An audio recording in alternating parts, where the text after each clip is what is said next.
Hubungan Rusia dengan negara-negara Liga Arab kian mesra. Menteri Luar Negeri Rusia Sergei Lavrov berbicara di depan perwakilan negara-negara Liga Arab di Kairo, tanggal 24 Juli, kita berada di awal era baru, yang akan menjadi gerakan menuju multilateralisme nyata, bukan multilateralisme yang coba dipaksakan oleh Barat atas dasar peran luar biasa peradaban Barat di dunia modern. Dan saya pikir gerakan itu tak terbendung, kata Lavrov. Liga Arab terdiri dari negara-negara Timur Tengah dan benua Afrika. Markas besarnya di Kairo, Mesir. Rusia dan Liga Arab sepakat menjalin kerjasama saling menguntungkan hingga masa mendatang. The relations are based on a memorandum which will be 20 years old next year. This would be an important anniversary.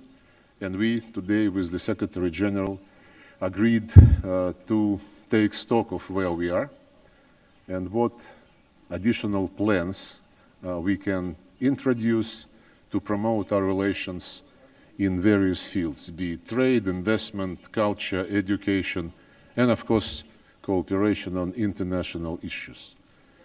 This would be one of the important tasks of the Russian-Arab Forum of Cooperation. It met already 5 times, and we are planning to have a 6th meeting sometime soon. I am grateful for the interest the Arab League is paying to the situation in and around Ukraine.